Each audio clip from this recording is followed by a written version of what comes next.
तो मैंने तुम्हें क्या पढ़ाया है?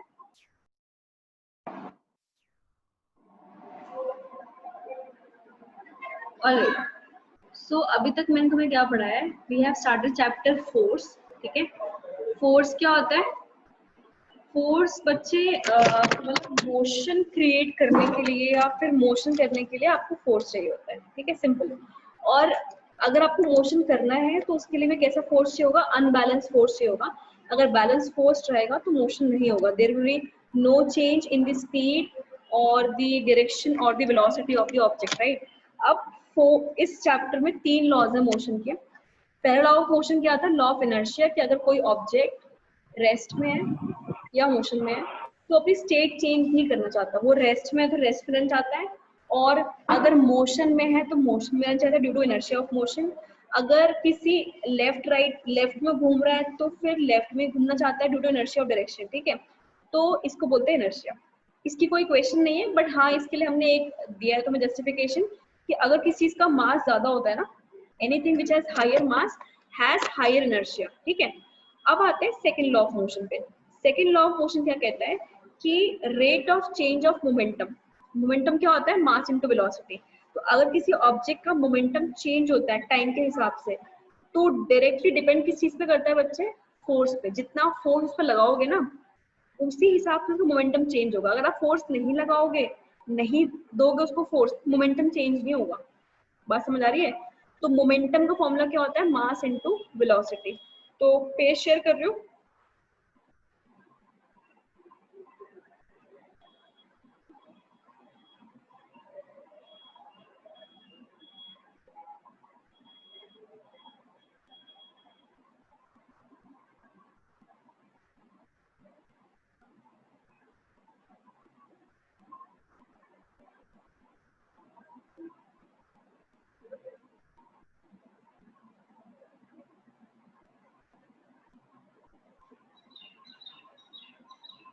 तो मोमेंटम की मैंने फॉर्मूला लिखवा दिया था, स्क्रीन दिख रही है मेरी? Yes ma'am. मोमेंटम का फॉर्मूला लिखवा दिया था, अब लिख लो। ये है फोर्स की यूनिट। ठीक है, फोर्स की यूनिट क्या होती है? केजी मीटर पर सेकंड स्क्वायर। ये मत लिखो तुम यहाँ पे ना, मोमेंटम का ही लिखो। अभी फोर्स का हमने निकाला कहाँ है इसमें? ये तो भी निकलेगा, मोमेंटम लिखो यहाँ पे। ठीक है, और यहाँ केजी मीटर -1 लिख दो।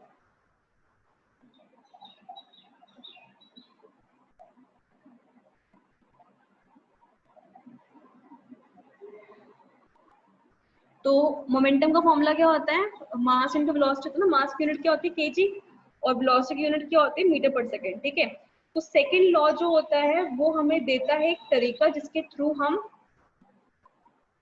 फोर्स की फॉर्मूला निकाल सकते हैं। तो second law gives us a method to measure the force acting on an object as product of mass and acceleration. तो ये जो फॉर्मूला आया है फोर्स का मास इनटू एक्सेलरेशन, ये कैसा है? इसका एक पूरा डेरिवेशन है, वो मैं तुम्हें करवा रही हूँ, बट इसी लॉ के थ्रू हमें ये चीज मिली है। सेकंड लॉ ऑफ मोशन है, उसके थ्रू ही हमें ये फॉर्मूला मिला है मास इनटू वेलोसिटी का। ठीक है, कैसा है दैट आई टेल यू। ये लिख लो।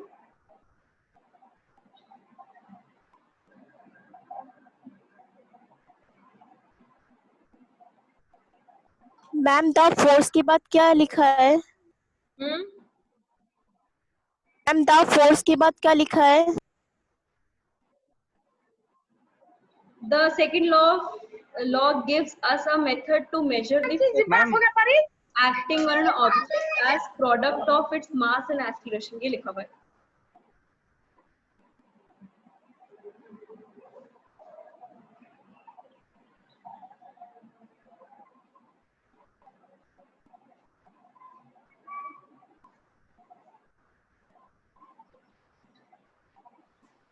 मैम फोर्स के बाद क्या लिखा है सेकंड लाइन में?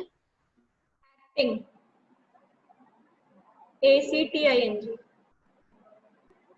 on an object as product of mass into acceleration।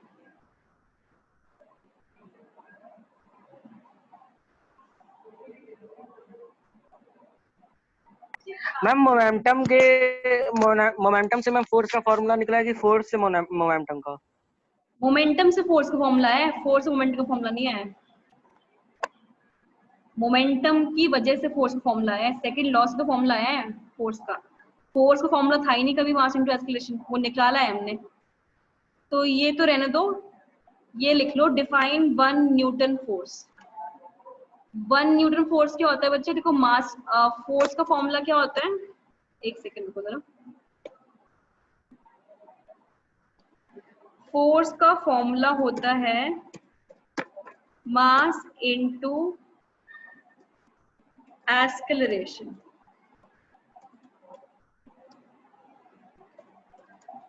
ठीक है, मास की यूनिट क्या होती है? केजी। और एक्सेलरेशन की यूनिट क्या होती है? मीटर सेकेंड इनवर्स या मीटर पर सेकेंड स्क्वायर। तो ये यूनिट होती है फोर्स की, ठीक है, मीटर पर सेकेंड स्क्वायर बच्चे इसके ऊपर जाएगा, ठीक है।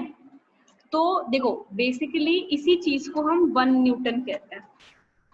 अब 1 न्यूटन कैसे डिफाइन करोगे? देखो अगर तुम्हें फॉर्मूला आता है तुम आराम से डिफाइन कर लोगे, खुद सोचो 1 न्यूटन का मतलब क्या है। 1 न्यूटन का मतलब ये है बेटा, अगर कोई चीज 1 केजी की है और उस पे जो मैं एक्सेलरेशन लगा रही हूँ वो 1 मीटर पर सेकेंड स्क्वायर का लगा रही हूँ, तो उस पे कितना फोर्स एक्सर्ट करा मैंने? 1 न्यूटन का। तो force exerted by an object is 1 Newton.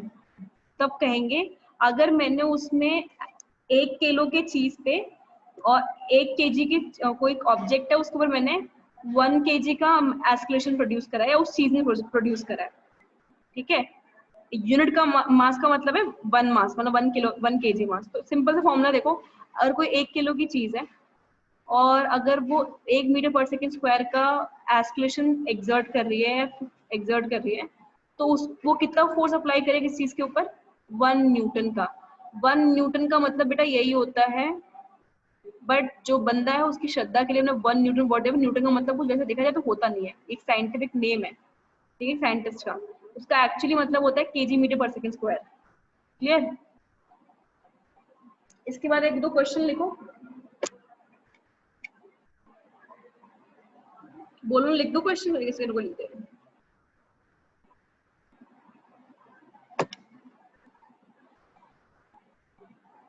Ma'am ये जो डिफाइन एंड फोर्स मैम बोल दीजिएगा, मैम समझ नहीं आ रहा है। क्या चीज बोलो बेटा? मैम ये जो डिफाइन फोर्स का वो डेफिनेशन है। Force exerted by an object is 1 Newton, comma, if it produces an acceleration of 1 meter per second square in a 1 unit mass.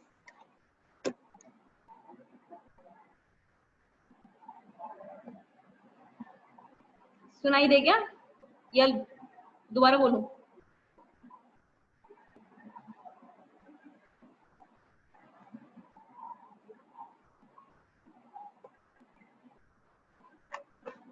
तो ये क्वेश्चन लिखो, इसका आंसर अभी करना है तुम लोग को, ठीक है।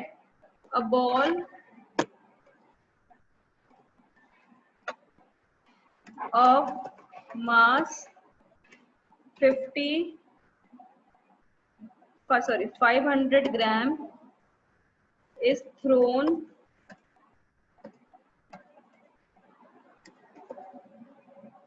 upwards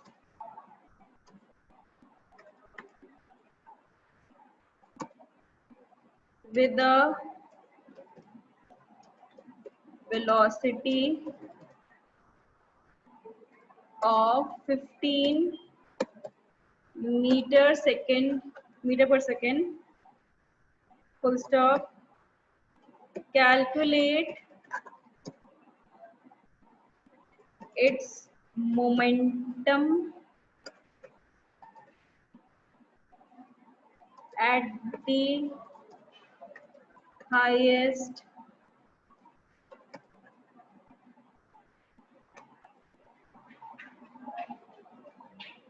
point.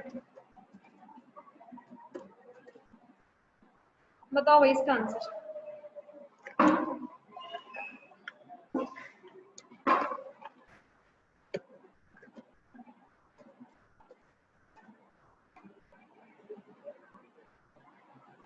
क्वेश्चन लिखो और आंसर बताओ इसका क्या होगा।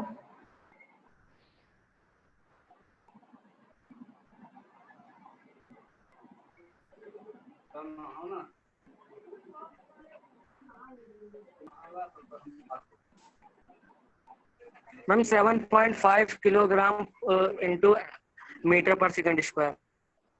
अच्छा, और बाकी लोग?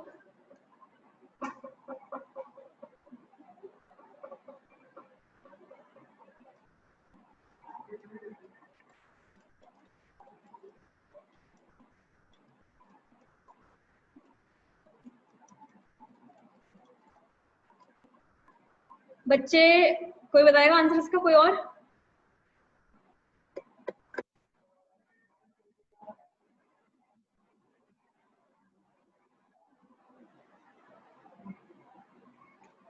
मोमेंटम का फॉर्मूला होता है मास इनटू वेलोसिटी।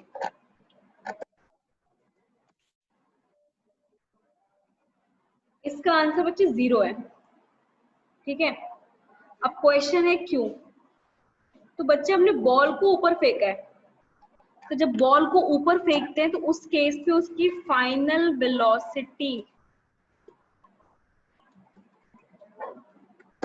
वेलोसिटी जो कि v होती है वो क्या हो जाती है, 0। सिखाया नहीं मैंने बात। जब बॉल को ऊपर फेंकते हैं तो उसका जो दे रखी होगी स्पीड वो u होगी, और जो ऊपर वाली v होती है वो 0 होता है। जब बॉल को ऊपर से नीचे फेंकते हैं तो उसमें u 0 होता है और v कुछ वेलोसिटी होती है, तो फाइनल वेलोसिटी 0 हो गई, तो भाई मोमेंटम तो 0 ही हो जाएगा। मास चाहे 5 किलो या कुछ भी हो, 0.5 kg को अगर मल्टीप्लाई करोगे 0 से, आंसर आएगा 0, ठीक है। कंफ्यूजिंग क्वेश्चन है, वैसे तो सिंपल लग रहा था कि हाँ भाई सब मल्टीप्लाई कर दो और निकल जाएगा answer, but the point is बच्चे यहाँ पे जो उन्होंने बोला है हाईएस्ट पॉइंट बोला है, और हाईएस्ट पॉइंट का मतलब क्या होता है, सबसे ऊपर जब बॉल पहुंच गई है तब तो उसकी वेलोसिटी 0 जाएगी ना, तो कैसे आ जाएगा मोमेंटम उसके अंदर। क्वेश्चन नंबर 2 है a force of 20 Newton changes the position of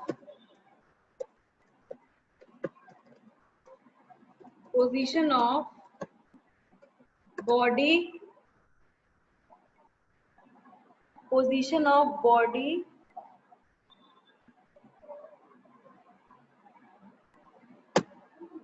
of mass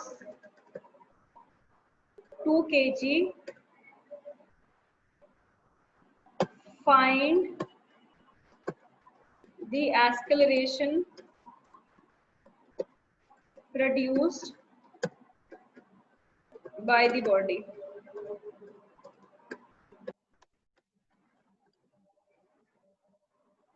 बताओ इसका आंसर। हम 10 मीटर पर सेकंड स्क्वायर। 10 मीटर पर second square. Others?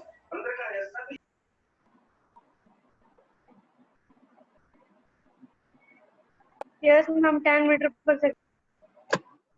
What is the formula of force? Force is equals to mass into acceleration. मास क्या दे रखा है यहाँ पे, 2 kg। आपको चेंज तो करना नहीं पड़ेगा क्योंकि kg भी दे रखा है, और आपको फोर्स भी दे रखा है ना, और फोर्स क्या दे रखा है, फोर्स दे रखा है इसमें आपको 20, मास दे रखा है आपको 2 इंटू एक्सेलरेशन। तो ए क्या हो जाएगा बेटा, 20 divide by 2 equals to 10 metre per second square, ठीक है। सबको क्लियर हो गया? इजी क्वेश्चन है बहुत, ये तो कुछ करना ही नहीं, बस डिवाइड ही करना था। अगर फॉर्मूला याद नहीं होगा तो फिर तो बस सब मुश्किल ही है सब कुछ। क्वेश्चन नंबर 3 पे आते हैं। Athletes in pole jump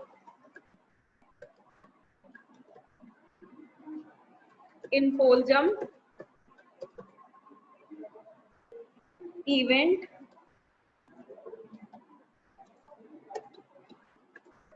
fall on cushioned surface and not on floor. Why?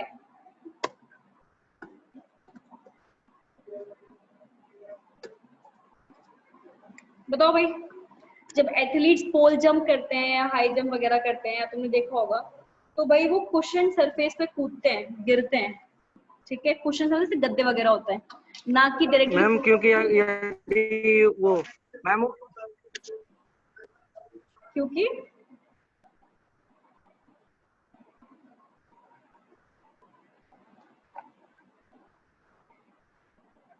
क्यों भाई, बताओ, रीजन बताओ इसका।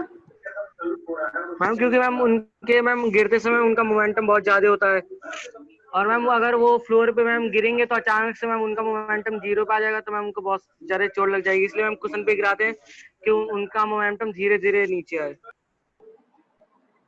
देखो पॉइंट सही कह रहे हो। पॉइंट ये है कि बच्चे अगर वो डायरेक्टली फ्लोर पे गिर जाएंगे तो उनका जो रेट चेंज ऑफ मोमेंटम होता है, rate of change of momentum. अब देखो एक चीज देखो, चेंज ऑफ मोमेंटम होता है कि हम कह रहे हैं जो फोर्स है वो इक्वल, कहाँ गया कर्सर, जो फोर्स है वो डायरेक्टली इक्वल है change in momentum. Change in momentum क्या होता है? मास, या डेल्टा पी लिख लो,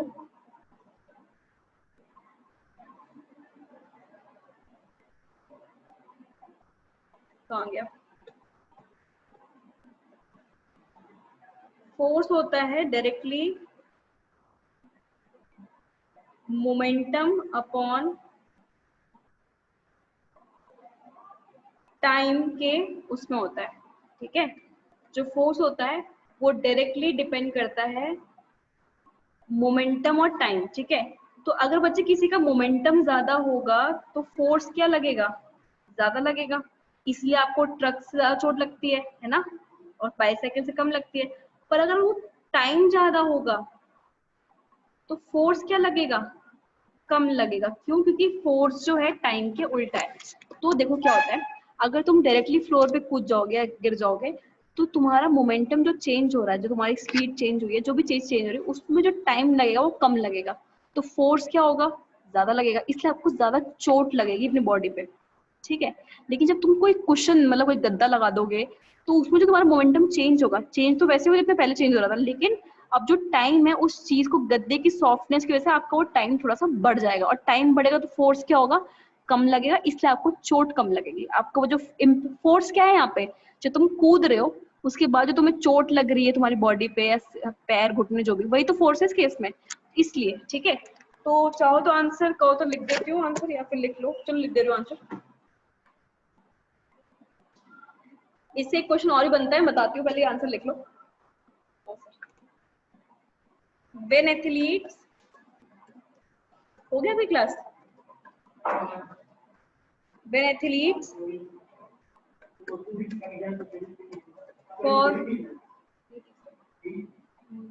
falls on cushioned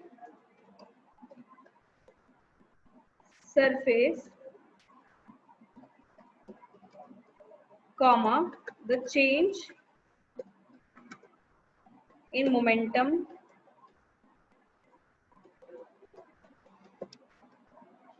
takes place over a period of time. Over a, I can say over a long period of time. थोड़ा time ज्यादा लगता है, और टाइम ज्यादा लगेगा तो फोर्स क्या होगा? ऑटोमेटिकली कम लगेगा, इससे आपको कम चोट लगेगी, ठीक है। कम इम्पैक्ट होगा आपका फोर्स का। Long duration of time, this reduces the force acting on the body of the athlete. and they are not hurt. ठीक है, इसलिए उनको चोट नहीं लगती।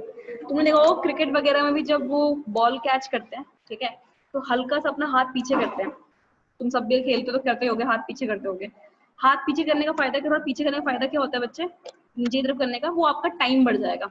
बॉल को टाइम लगेगा आपके हाथ में, तो जब टाइम बढ़ेगा तो उसका इम्पैक्ट फोर्स कम होगा, तो अल्टीमेटली आपको चोट कम लगेगी। आ रही बात समझ मेरी? जैसे फॉर एग्जाम्पल जब तुम लोग बॉल पकड़ते हो तो तुम बॉल ऐसे नहीं पकड़ते कभी, तुम ऐसे ले जाके पकड़ते हो। जितने भी क्रिकेटर्स होते हैं अगर डायरेक्टली ऐसे पकड़ोगे ना तो पहली बार तो छूट भी सकते हो, बहुत तेज चोट लगेगी, लेकिन बॉल हमेशा ऐसे पकड़ते हैं, हाथ पीछे लेके जाते हैं। क्यों? जब हाथ पीछे लेके जाएंगे तो बॉल को हाथ में आने में टाइम लगेगा, और टाइम बढ़ जाएगा तो क्या होगा बताओ, फोर्स कम हो जाएगा, तो हाथ में चोट कम लगती है। इस टाइम पे फोर्स क्या आपके लिए, उस बॉल की जो चोट लग रही है आपके हाथ पे, वही तो फोर्स है आपके लिए। अरे बात समझ में? तो इसलिए हम ऐसे ये क्वेश्चन पूछ रहे हैं, why cricketers move their hand back to catch the ball. Same answer यही हो जाएगा तुम्हारा कि वो लोग जब ऐसे पीछे करते हैं तो टाइम बढ़ जाता है, टाइम बढ़ेगा तो फोर्स कम लगेगा, तो उनके हाथ पे चोट नहीं लगेगी। ठीक है,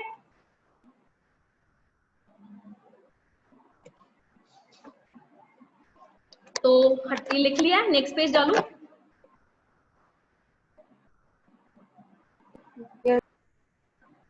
ठीक है, तो अब हम क्या करेंगे, डेरिवेशन करेंगे फोर्स वाले फॉर्मूले का। एक सेकंड रुको।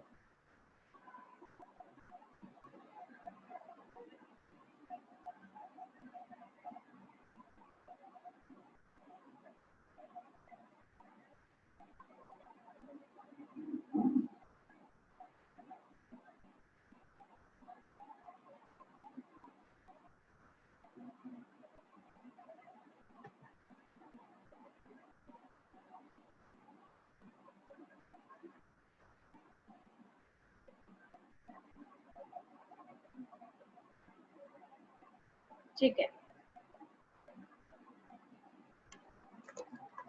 सो वी मेरे ख्याल से पेज, एक सेकंड रुक जाओ जरा, एक और पेज है क्या इसमें?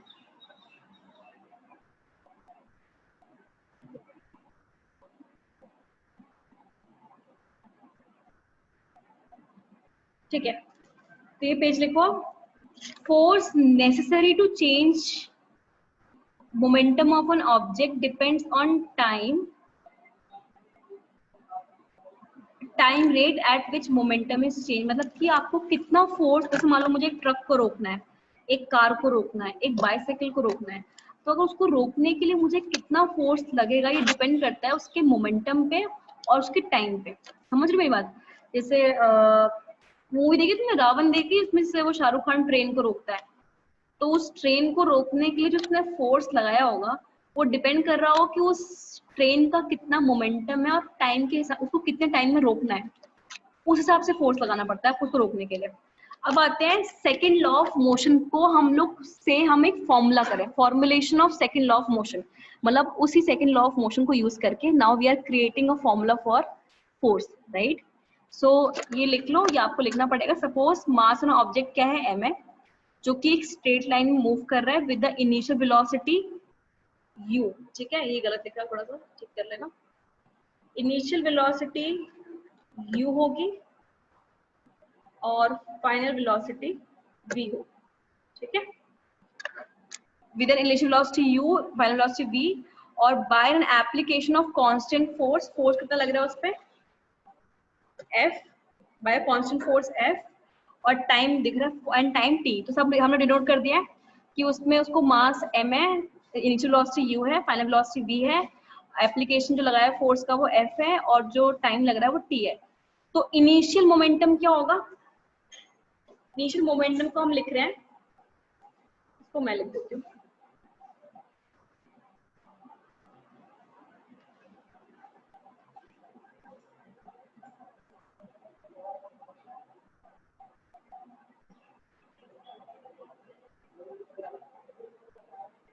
इनिशियल मोमेंटम, पहले जो मोमेंटम जब उसकी इनिशियल वेलोसिटी हुई तो क्या होगा, फाइनल वेलोसिटी होगा। इनिशियल मोमेंटम का फॉर्मूला क्या होता है मोमेंटम का, तो सिंबल p होता है, नीचे i लिख देना, i मतलब इनिशियल। ठीक है, थोड़ा नीचे लिखना, p i मत लिखना, नीचे लिख देना थोड़ा सा इसको, i को इक्वल्स टू क्या हो जाएगा बेटा, m इंटू यू, यू क्या है, इनिशियल वेलोसिटी, ठीक है। ऐसे ही फाइनल मोमेंटम क्या होगा इसका,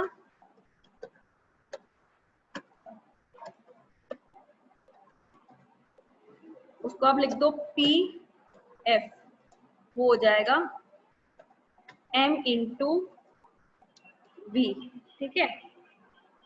चेंज इन मोमेंटम, चेंज का मतलब क्या होता है बेटा, हमेशा चेंज का मतलब होता है final minus initial momentum.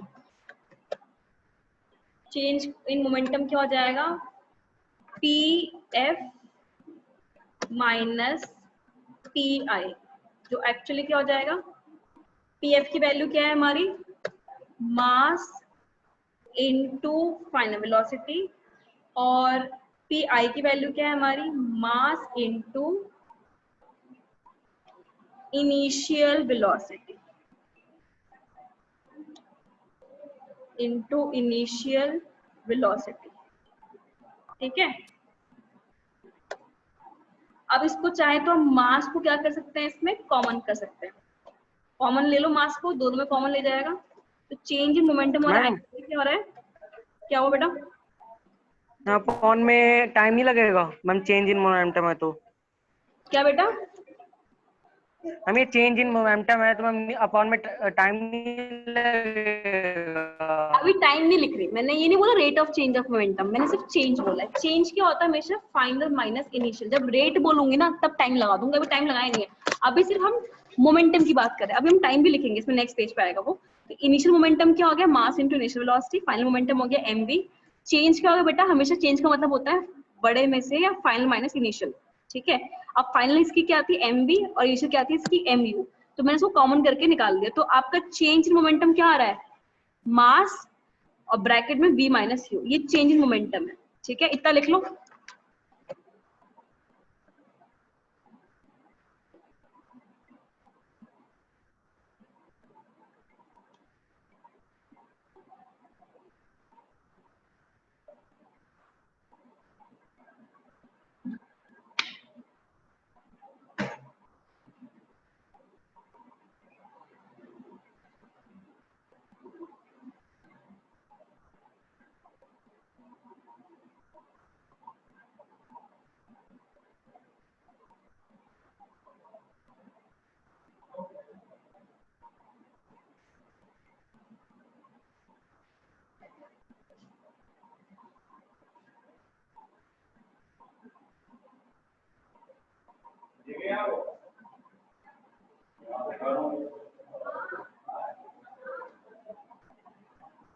Page change कर दूं,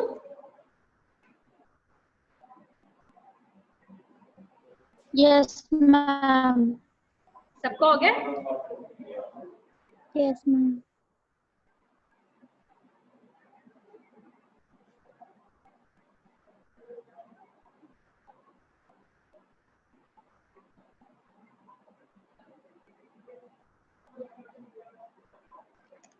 सबका हो गया, चेंज कर दूं पेज,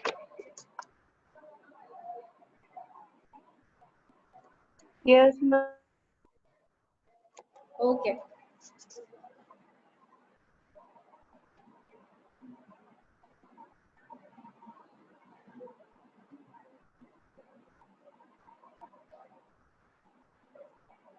एक सेकंड रुक जाओ,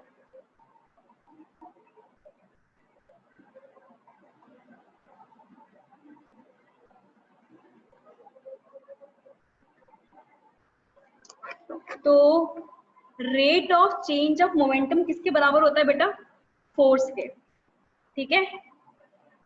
तो रेट ऑफ चेंज का मतलब क्या होता है बच्चे, पर यूनिट टाइम, तो मैंने क्या लिखा देखो, force is directly proportional to, force is directly proportional to, ये क्या ऊपर क्या लिखा हुआ, ये क्या चीज निकाली है मैंने, ये चेंज था, चेंज इन मोमेंटम निकाला था इसको मैंने,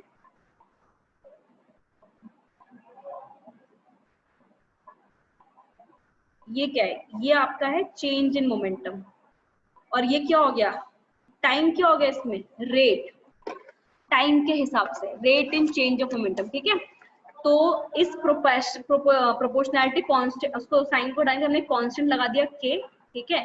तो ये क्या आ जाएगा m, मैम क्या होगा? ये बच्चे प्रोपोर्शनैलिटी कांस्टेंट को हटाने के लिए हमने एक सिंबल लगाया के, बता दूंगी क्या होता है के। अब देखो क्या था ये m v by u by t, और v minus u by t क्या होता है? v minus u by t क्या होता है? मैम वो इक्वल, आवाज नहीं आ रही मैम मैम वो जो पहली लाइन में लिखा rate of change of momentum is proportional to f, तो मैम इक्वल्स टू की जगह प्रोपोर्शनल का साइन लगेगा। हाँ लगा दो, प्रोपोर्शनल लगा दो यहाँ पे, डायरेक्टली प्रोपोर्शनल होता है फोर्स पे, लगा दो यहाँ एक सेकंड।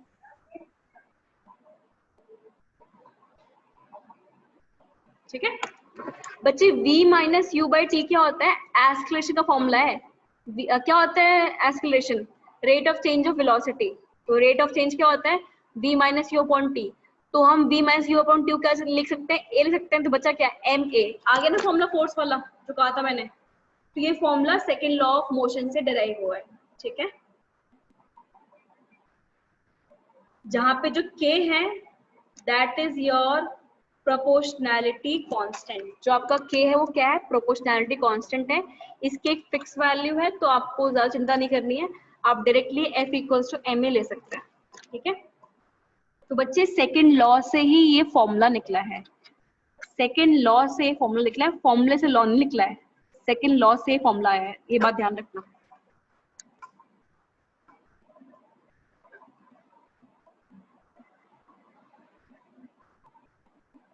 चेंज नीचे कर दो पेज थोड़ा सा।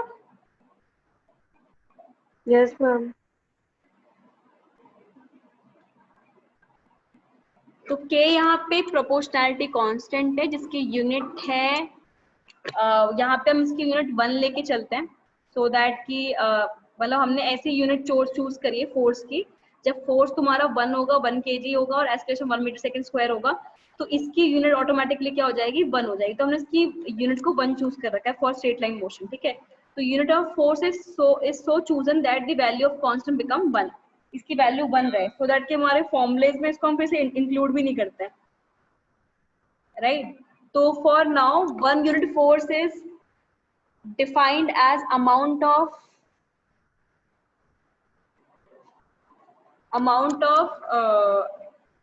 कितना दम नहीं किसी में। एक्सेलरेशन होगा यहाँ पे, अमाउंट ऑफ कहाँ गया?